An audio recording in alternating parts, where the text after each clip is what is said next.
Oops.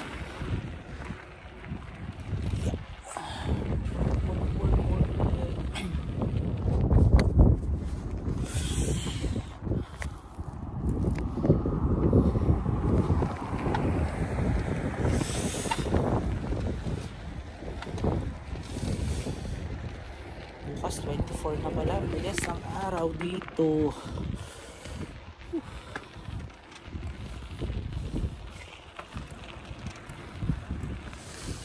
24 na pa lang yun sa Pilipinas, no? 24 na alas 4 ng madaling araw.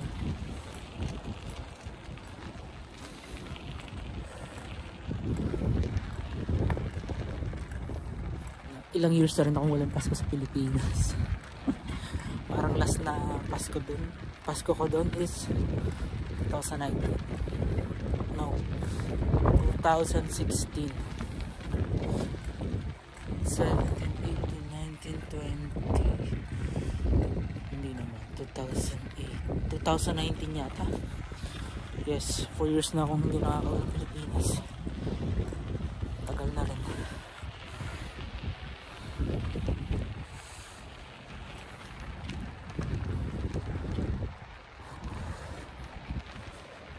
Hindi nagpaparamdam yung snow.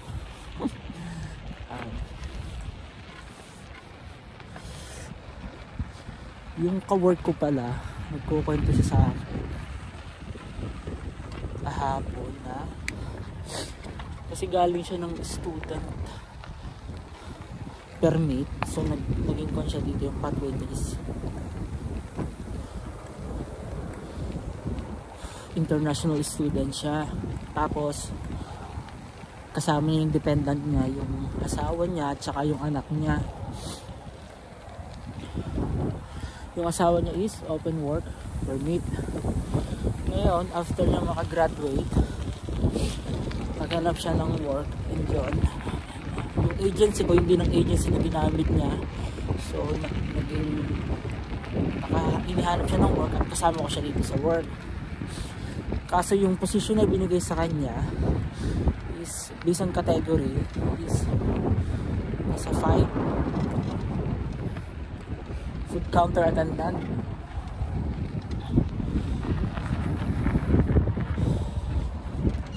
So ngayon malapit nung matapos yung kontrata niya and gusto niyang i-renew, and nagre-request siya na baka pwedeng itaas yung position niya gawing tier 2 as like supervisor or managerial position, kasi i-renew din niya yung asawa niya kasi nga dependent yung asawa niya. Problema pala yon kapag nasa low skilled yung position mo, may hirapan palang i-renew yung dependent mo kung hindi ka pa PR. Hindi pa siya PR kasi open work permit lang din siya kung binigay ng agency. So kinausap niya, pinuntahan niya sa Edmonton yung agency, tinatanong niya kung pwedeng itaas yung position niya, pero hindi lang nila magagawa yun kasi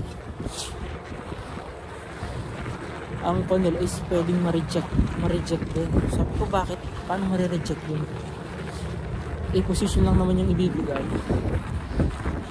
Tapos susuportahan naman ng amo namin. Ayun pala ganito. Depende pala yon sa income ng company. Kung ilan yung ilalagay sa position ng managerial. Hindi pwedeng lahat ng position is nasa managerial supervisor position. Hindi pwedeng lahat ganon. Kasi hindi rin niya allowed ng IRCC yun. So nag-iisip siya kasi ang sabi sa kanya, possible na mapauwi yung asawa niya kasi this coming February or March doon pala siya magkakaroon ng LMIA. Pag nag-renew siya, doon pala siya mabibigyan ng work permit kasi wala siyang LMIA eh. Yun yung mahirap pala kapag open work ka dito, wala kang LMIA.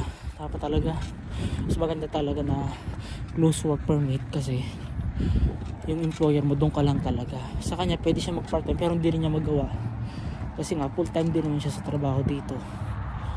Yun yung isa sa mahirap. Tapos nag-iisip siya ngayon, ewan ko lang kung matutulungan din amo kasi niraise na yung concern niya sa amo namin kasi mahirapan din siya kasi nandito na yung anak din niya, nasa daycare, dinala niya, ay nagbabayad din siya monthly. 500 alam ko binabayad niya monthly. Tapos ang asawa niya nandito rin, ka-work din namin. Tapos kung uuwi lang din, syempre sayang din naman. Tapos may bahay na rin silang binabayaran dito.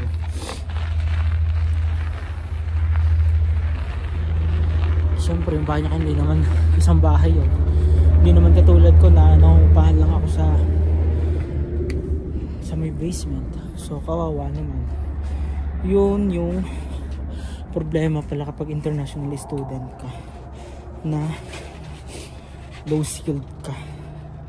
Kasi iba't ibang category dito yung trabaho. Pero sa application naman ng permanent residency, hindi naman kailangan kung ano yung position mo.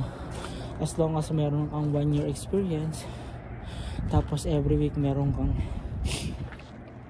80 hours, every 2 weeks meron kang 80 hours, is okay na yan. Ang problema kasi sa kanya is yun nga, naka-open work permit siya tapos wala pa siyang LMIA, so hindi pa rin siya makakapag-apply ng PR. So next year doon pa lang siya magkakaroon ng LMIA pag in-renew dito sa trabaho namin. And then maghintay pa siya ng ilang months, almost 1 year pa rin para sa application, diba? So makakaawa lang din. Yun lang din yung mahirap. So dito na ako sa trabaho. Work muna ulit tayo. See you na lang sa mga susunod kong vlogs at medyo magiging busy kami ngayon dahil weekend ngayon. So see you mga kapips. God bless you all.